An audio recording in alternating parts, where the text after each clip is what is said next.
Plan for today, we'll just spend a few minutes going over some last items with the viruses, and then we'll start the next topic, which is ecology.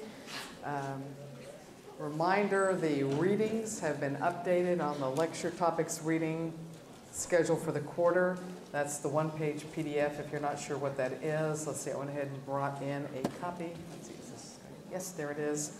So if we zoom in here, right, here we are now. So you can see, for example, chapter 52, which we're starting with the ecology section. We'll go through the entire chapter over a 2-lecture period. But for chapter 53, for example, you're only responsible for reading the first 3 sections. So anyway, it's been updated throughout the rest of the quarter, so make sure you're using the most recent updated version so that you know what reading you're responsible for.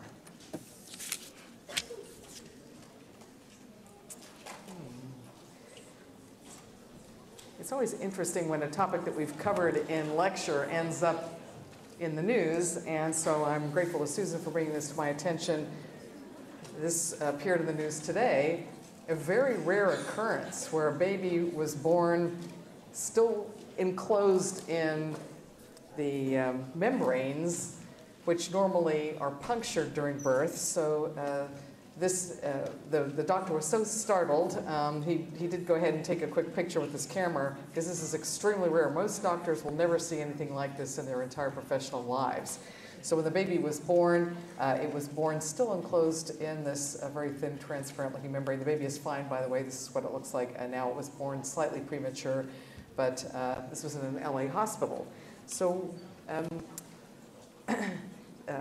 what does this mean to say a baby is still born within the amniotic sac?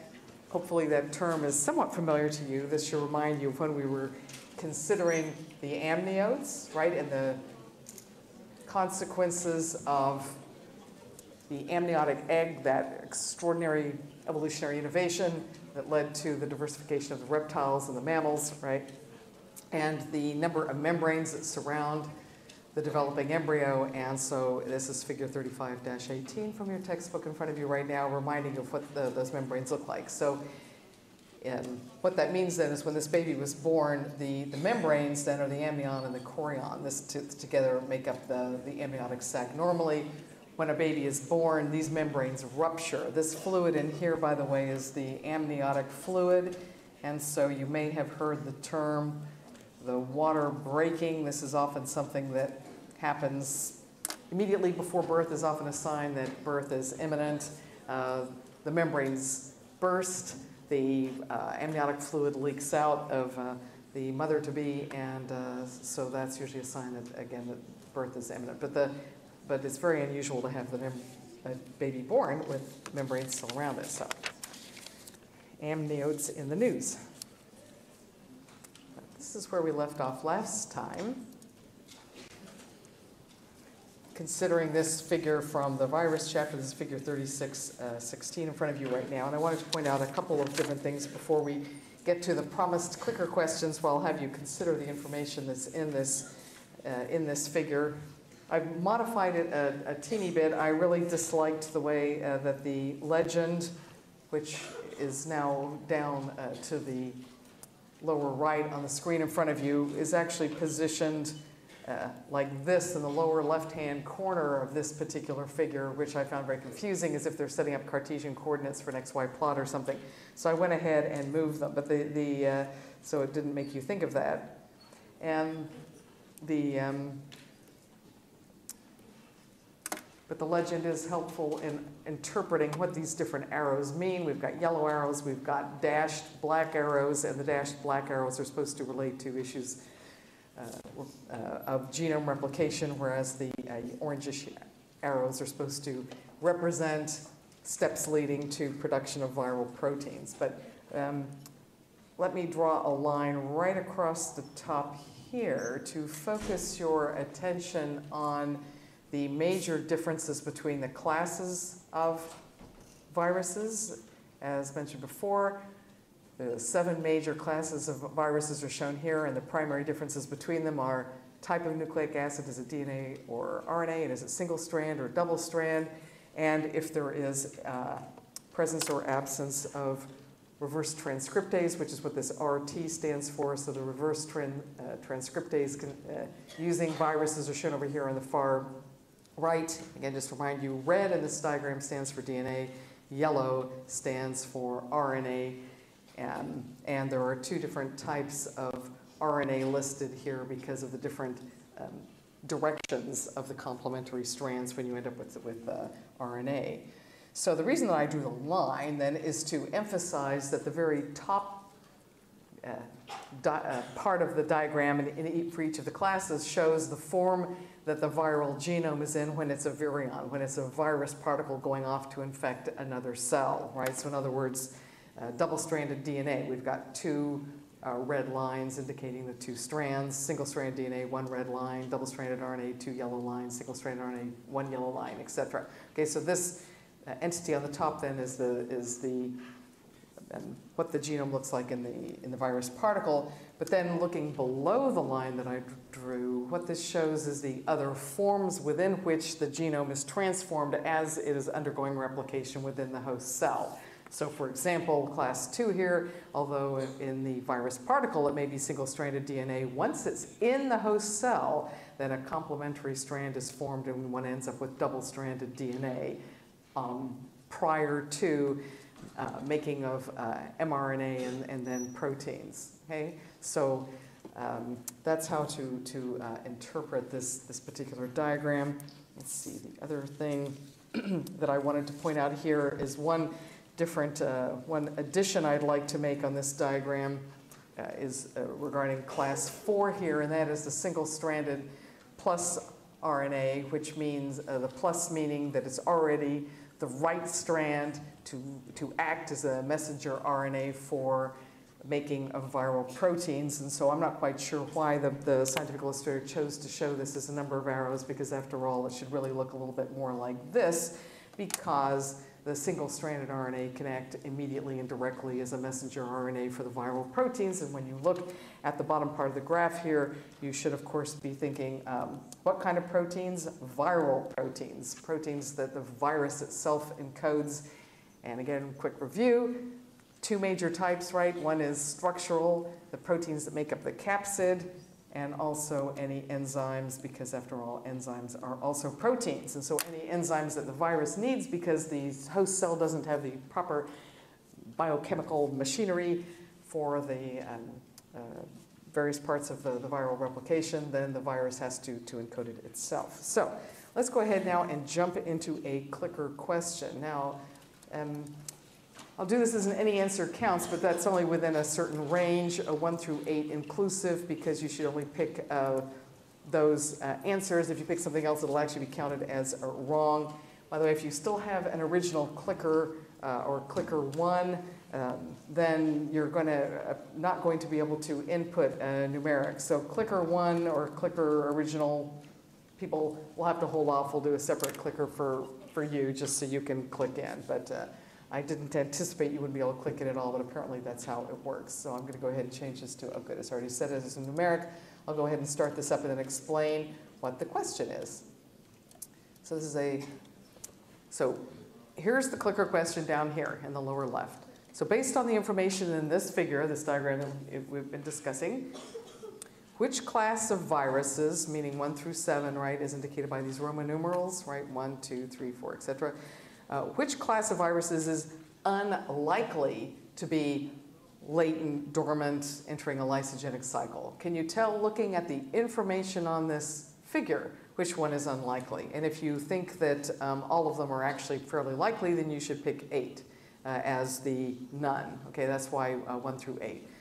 So go ahead and consider this with your neighbors. This is a slightly more conceptual, synthetic sort of question. It might take you a little while to even figure out how to think about this. So I'll give you a minute. I encourage you to chat with the people sitting in your vicinity, and then I'll check back in with you.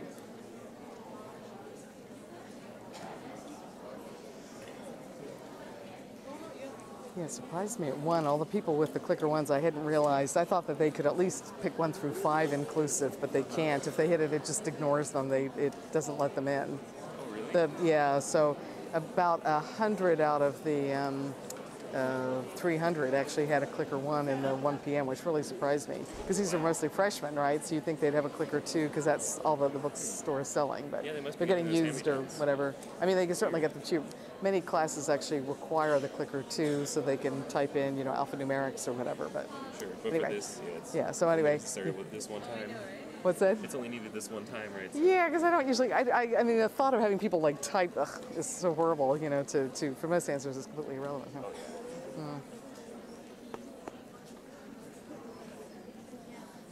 So how's it going here? Does the question make any sense at all? Or are you thinking, what is she asking? You've got an idea or not really? Not really? Well, do you remember what is meant by a virus being latent or dormant or lysogenic? That's lytic. That's the other one. We learned two different lytic is the bursting out of the cell. Lysogenic is the other one, right? Okay, so yeah, you pick the brains of somebody in another row if your row is not. You guys have any idea? Not sure? Absolutely no idea whatsoever. I thought they could all be lysogenic. I'm sorry, you think they should all be lysogenic? Okay, and so what would make a virus lysogenic? Isn't it if they're able to replicate the DNA and put it in with the genomes in the cell? Yes, exactly. Right? Right, so that's the meaning of lysogenic. Okay, so looking at all the characteristics of those viruses, you think they're all able to do that? Okay.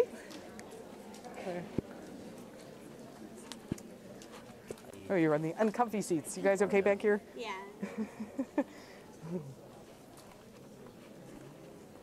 Goodness, can you guys even see? Yeah. Okay, you're available for a quick escape? Huh? As long as you guys can see. Sheesh. Never realize how many people are sitting back here until you come back here, huh? At least you guys have comfy seats. Whew. Are you able to figure out the question, or are you not sure? Did you have any idea what I was trying to get at in the question? No, yeah. Okay. Yeah. You guys got it nailed? Yeah. All right, good. All right.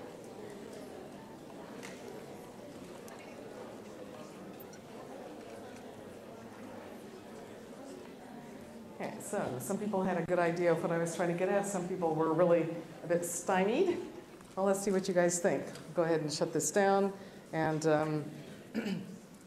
I think if I open it up with a completely different entrance scheme, then I might not be able to get back to the graphs. I'm going to go ahead and stop it here. Everybody should have been clicked in. I realize you clicker one guys are having to wait patiently. Let's see. Okay, so let's check out what you guys picked here. Okay, it's only showing me the 5 most frequently picked answers. So if you picked something else, don't panic. That doesn't mean your answer didn't register. So in other words, most people picked 4, and then some people, the next most commonly picked answer was 8, and 1, and 3, and 7, and so on.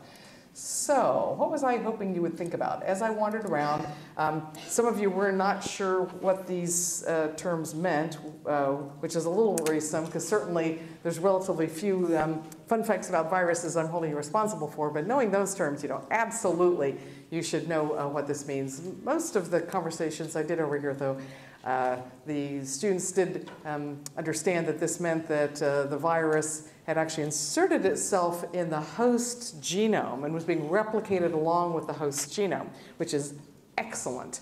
Okay, so if it's been replicated along with the host genome, then what does that mean? Well, think about what the host genome is actually like. The host genome is double-stranded DNA, right? So just simply looking at this figure and the different forms in which a virus can actually have its genome, then clearly over here on the first 2 classes, we've got evidence of double-stranded DNA at least appearing at some point, and even over here on the far right, we've got double-stranded DNA appearing. But these ones in the middle here, class 3, 4, and 5, although some of these viral types can go through a different form, such as single-stranded, double-stranded. Notice these do not, in fact, have the biochemical wherewithal to be converted into double-stranded DNA, and therefore they're not going to be able to be inserted into the host DNA because host cells do not have the biochemical wherewithal to undergo transformations from RNA to DNA. So I would say 3, 4, and 5 are the probably the best answers here, and so I was delighted that, in fact, most of you picked 4. Excellent, good. Okay, does that make sense? Does that make sense to everybody? Great. Okay, don't put your clickers away. Actually, I should now do a quick one for you clicker 1 people sitting here. So if, only answer this one if you have clicker 1, because this is the same question. I'll just let you guys click in. I hadn't realized earlier the issues here. So this is clicker 1 only if you just happen to have a clicker. Yep, okay, there's a few of you out there. Clicker 1s only. Click in here. Obviously, I've already discussed the answer, so it's pointless to discuss your answers. I'm sorry to leave you guys out. But, you might consider getting a clicker 2 at some point. Just I know some classes absolutely require them. You can get by with it most of the time without it in this class. But. Okay, all you clicker 1s have clicked in, huh? Okay. A little slower to register here. Okie dokie. Let's move on to the next question here. Let's try another one. Again, this will be 1 through 8, so we're going to have to do clicker 1s later. I'll go ahead and change this again to a numeric. There we go. Numeric, and go. Okay, so what's this one? Again, just using the information that's available in the figure in front of you. Which class, if any, of these viruses do you think would be infective if only the nucleic acids of the virus, meaning none of the proteins, nothing else whatsoever, just the nucleic acids? If the nucleic acids associated with a virus particle entered the host cell, would it be infective or not? Okay, that's the question I would like you to ponder as you think about this. You might think, why on earth is she asking this? All right. Consider the challenge for a virus replicating, being replicated in a host cell. Consider, are they all likely to be infective? If you think none of them are, 8 would be the answer for none. Otherwise, based on the attributes, you might prefer a different answer. I don't know. Let me know what you think. I'll wander over here. I'll chat with you guys. How's it going? Do you have any clue what I'm asking? Like, what is she doing? You a clicker 1? Yeah. No, I'm a clicker Oh, 2. oh, good for you. Sure. Since all of them have the yellow arrow next to it, shouldn't it be none because the yellow arrow indicates viral mRNA and proteins, and you're saying without proteins? I'm sorry, run that by me again? I said since all of them, like all the classes have the viral mRNA and the proteins, shouldn't it be none? The mRNA and proteins at the bottom shows what's going to be generated. It doesn't necessarily Indicate which ones can actually. well, and I gave it to you as a starting point that the only thing that's entering the host cell is the viral genome itself. So that would not include any proteins or mRNA. So then it's not. Right, so it would just be the viral genome. So there's nothing that I can. Oh wait. Ah, yeah. All right, yeah, you got it, I think, right? The question makes sense at all, you guys down here? All right, get a little exercise during lecture. Any questions as I whiz by? Harassing you all? Making sure you're thinking about it and interacting? You guys figured it out? Sort of hoping I don't ask you anything? Go on. Did the question make sense at all? Do you understand what's being asked, or? Not quite sure? Okay. All right, so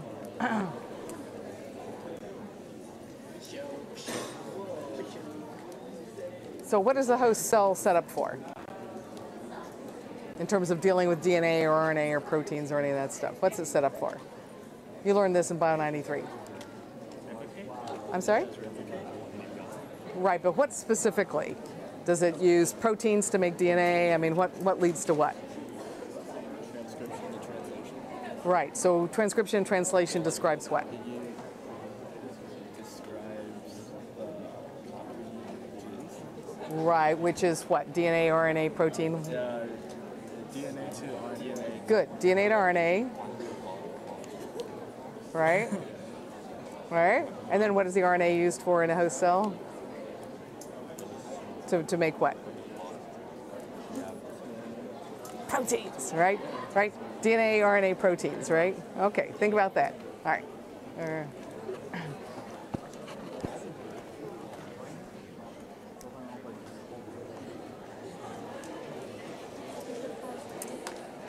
All right, sounds like some of you are getting it and others of you are having a hard time putting this in the context of the central dogma of what's going on in the host cell, right? With the two left? I'm sorry? I put 3 somewhere. I'm sorry? I put 3 somewhere. I was just guessing. Oh, you already clicked in, right? Yeah. Here. Okay, let's see. Let's see what everybody did.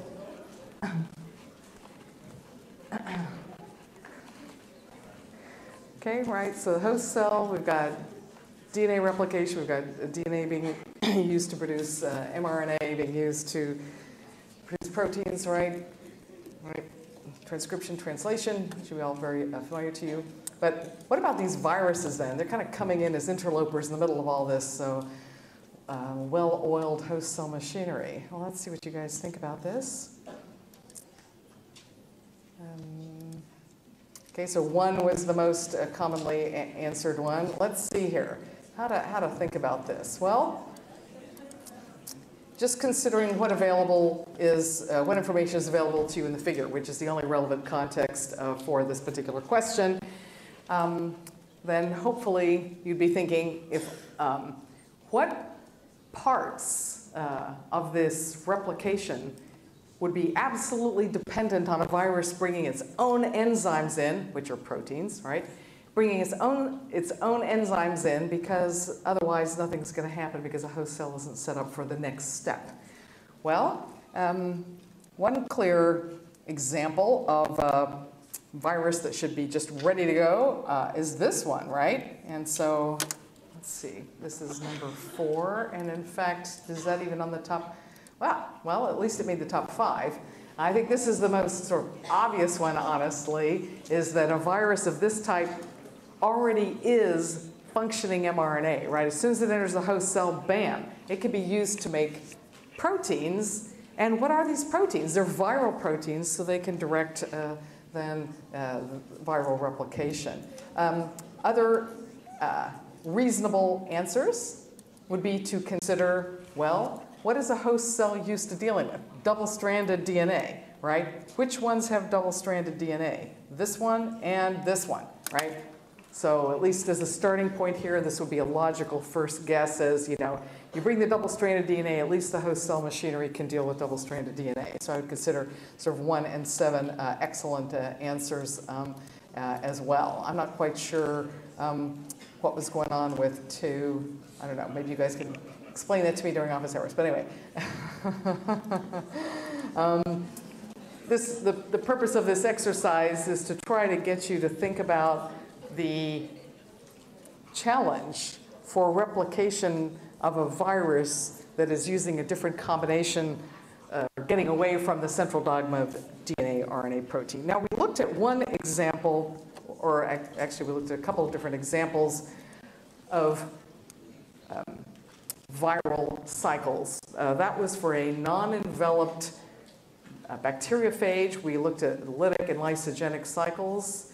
And so we're now going to consider the case of HIV. This is a very important virus in many ways.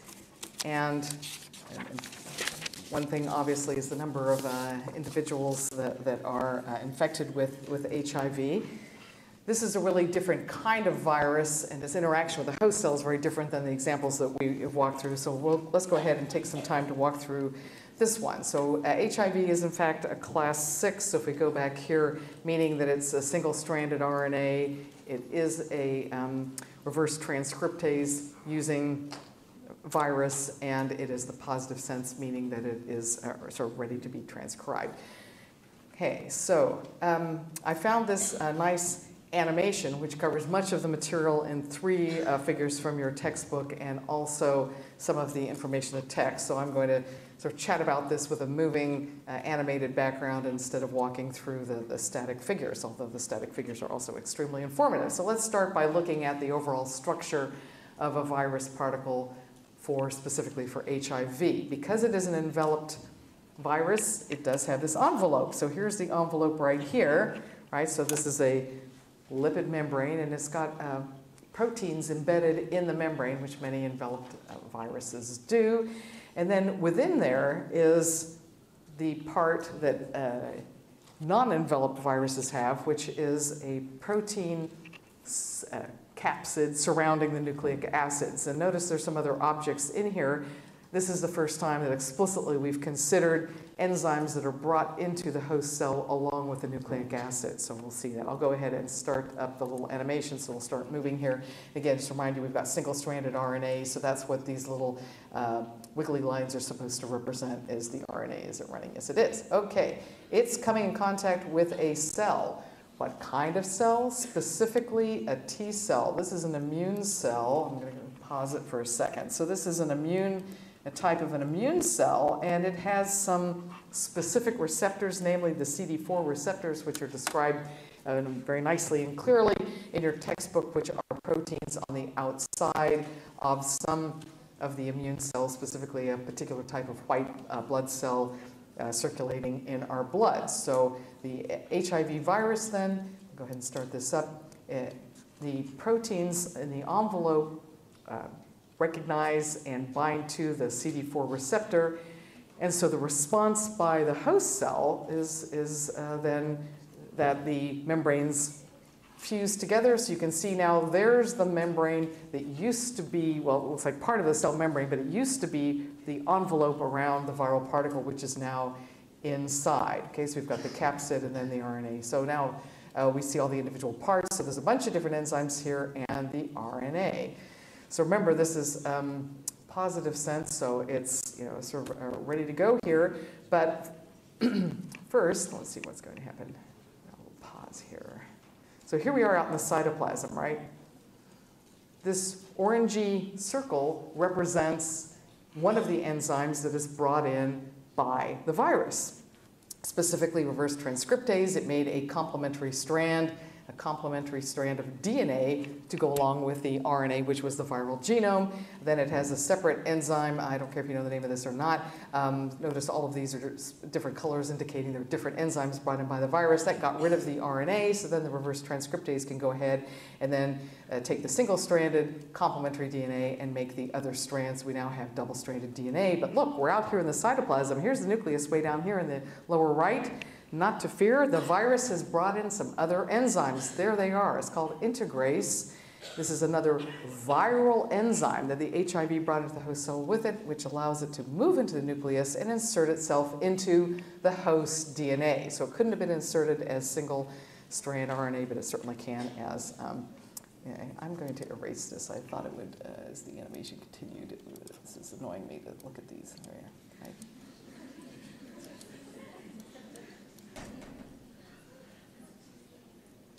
There. Okay, I cleaned things up here. All right. All nice and tidy. Let's go ahead. Oops. Come on.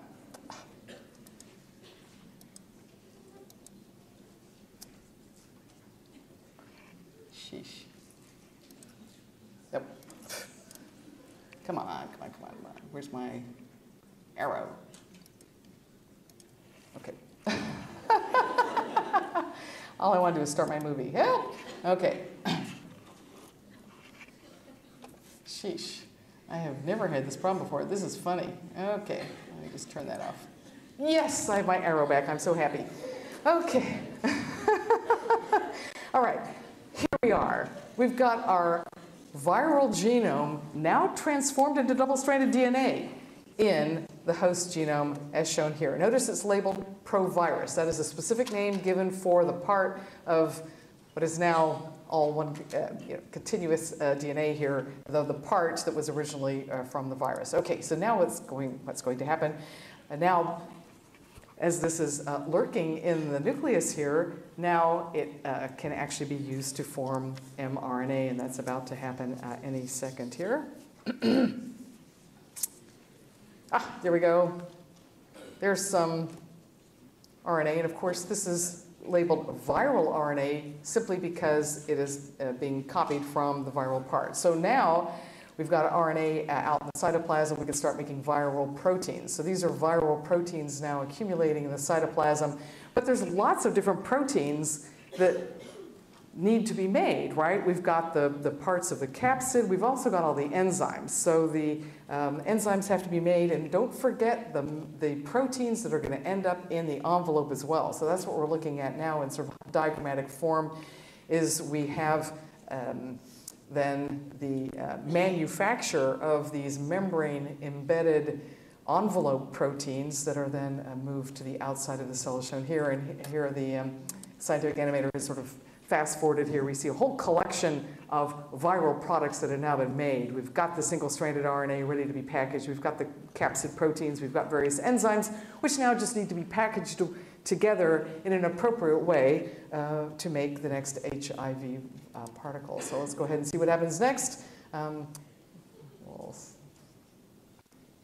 Okay, there we are. Obviously, some more proteins have been made and inserted. So once the capsid is ready to go, then it leaves the cell by a very different process, which is called budding. So this is different from lysing of the cell, which is more common for the non-enveloped viruses. The enveloped viruses bud off like this, which is why the process is called budding, so that one ends up with a membrane which then originated from what? The host cell, along with membrane proteins, but don't lose sight of the fact that these membrane proteins are in fact encoded by the viral genome, right? And were made by the host cell to the viral specification. So there are obviously a couple of different things, different processes involved in copying and replication of an enveloped virus. So I hope that made that clear. Now, fascinating though the viruses are, we're going to go ahead and start the next topic, which is ecology.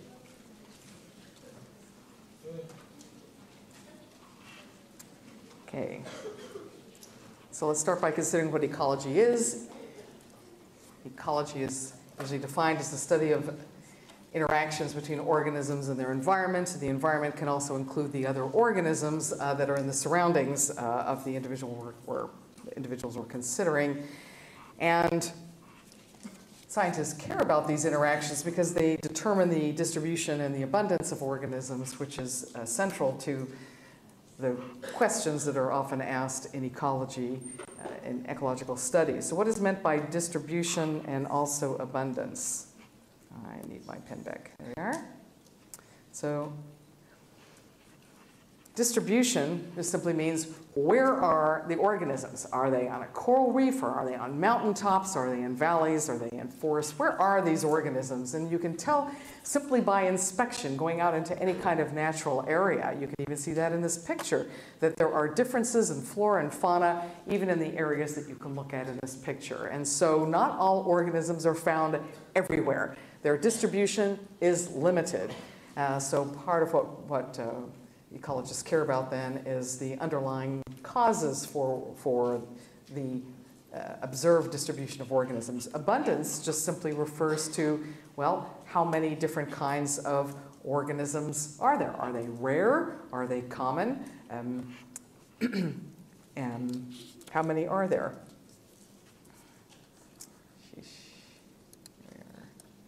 Get my hair back.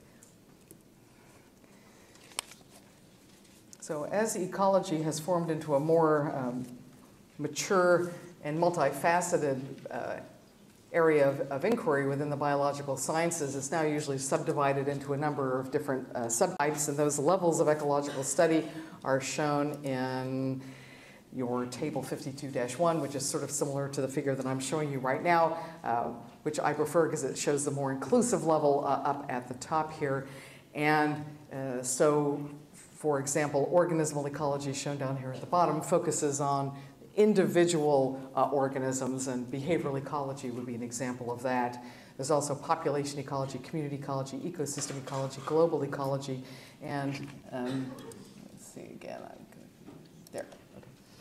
Okay. And these involve questions at different spatial scales, but also include even conceptually different aspects of interaction between organisms and their environments, such as whether or not one is considering nutrient cycling or energy movement through different levels of an ecosystem. These are kinds of questions that are appropriately addressed at different spatial scales, hence the subdivision of ecology into these different levels. And these also correspond to different chapters. So we're going to be going through behavioral ecology or organismal ecology and population ecology and community ecology and ecosystem ecology over the next few lectures. But let's start very simply by just considering distribution in very general terms, meaning distribution geographically. This is sometimes referred to as biogeography. And the causal factors that affect distribution are usually divided into either abiotic or biotic. Biotic has the same root as biology, meaning having to do with life. So it should not surprise you that biotic factors are examples such as other organisms, right? So how do other organisms affect the distribution, whereas abiotic factors would refer to things such as temperature, so non-living aspects of the environment. But both abiotic and biotic factors are extremely important and affect a species distribution. This is a really nice example of a biotic factor. I was glad your book chose this. This is a really important one historically. This is figure 52-1 from your textbook in front of you right now, and shows on the continent of Africa, which you should recognize here. Let's see, let me get back to my, there we are.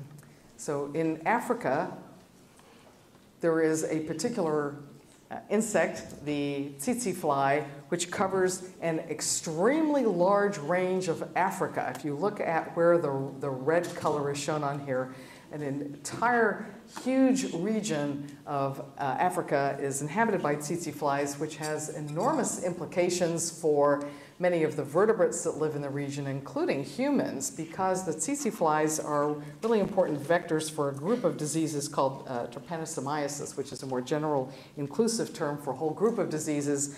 One you may have heard of before is sleeping sickness. That's a informal name given to one of the trypanosomiasis diseases that affects humans. But tsetse flies also vector diseases of cattle and other vertebrates that are very important in agriculture. So this has had a huge impact on the kinds of agriculture that are even possible in a very, very large region of Africa, which has greatly influenced the development of agriculture in Central Africa compared to North and more Northern and Southern Africa. Because this graph or this figure only shows Africa, then it's not clear that, in fact, Africa is the only continent on the planet where tsetse flies occur. So if you looked at distribution of tsetse flies globally, it's only this part of Africa.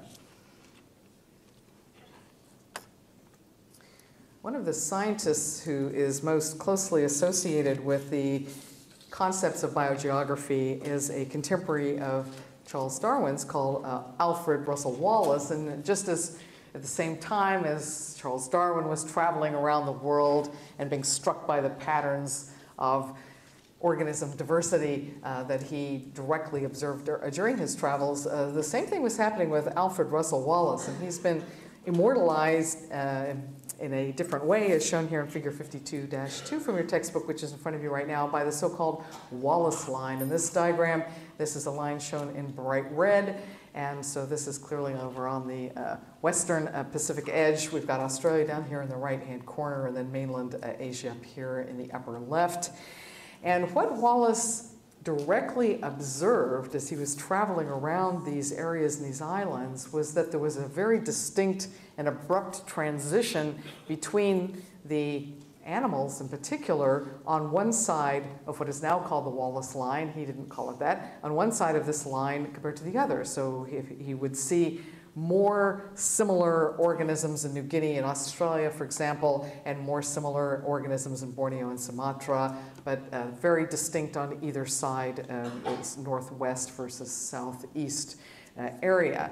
And it is now recognized that the underlying reason for this very striking line is not that there's just a particularly large stretch of ocean here. If you look at this, you can see, for example, there's a much larger stretch of ocean right here than there is between Borneo and some of these other islands, but where this line is corresponds to a particularly deep area of the ocean, such that as the sea levels went up and down over time, this was never a landmass. This is less obvious from this particular diagram. I think this light color here is supposed to show where the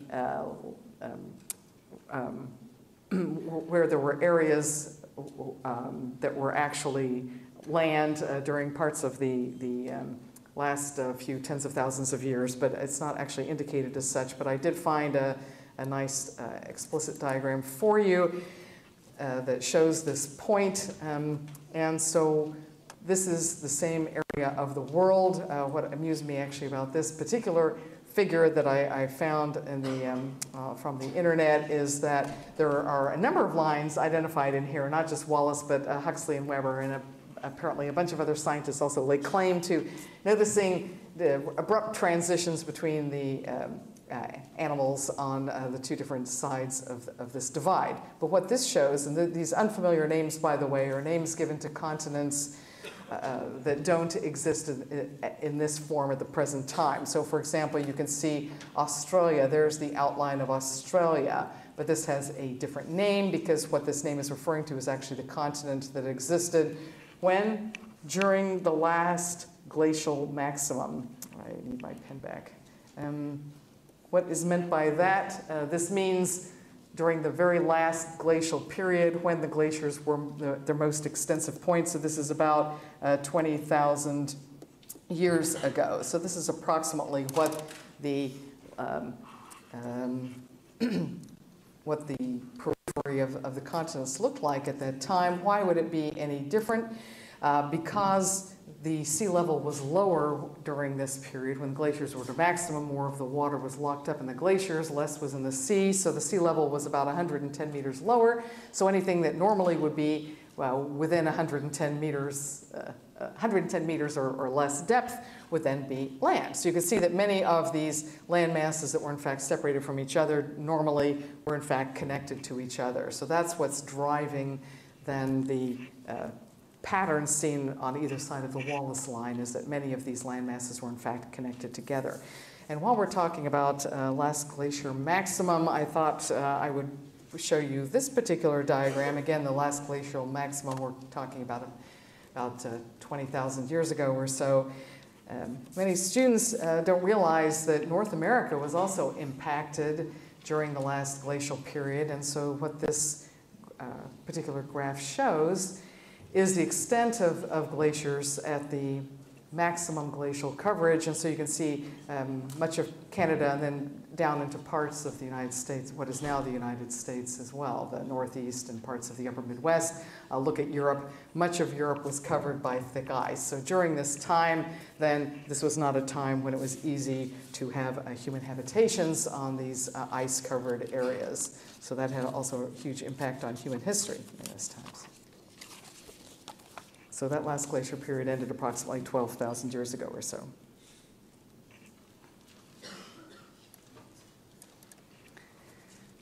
So let's now consider the next topic, which is climate. The first thing to note about climate is this is not the same thing as weather.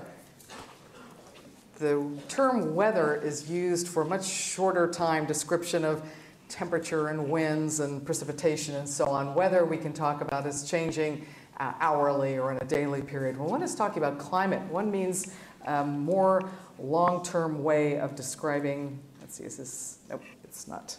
All right. I'm having more problems with my pen today. There we are.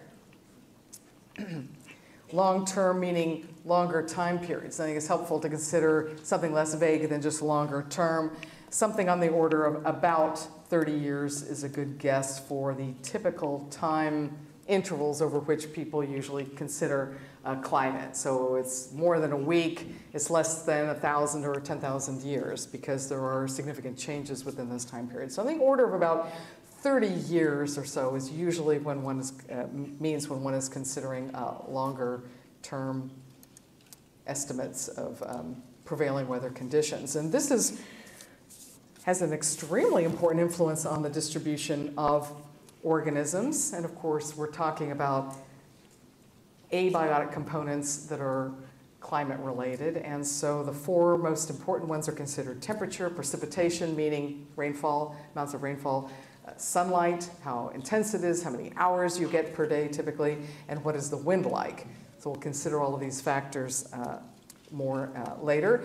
But one of the important things about these four major abiotic components is these vary with latitude and season. And so latitude, position on the planet in terms of latitude, is a really important component of determining climate. And of course, climate is changing.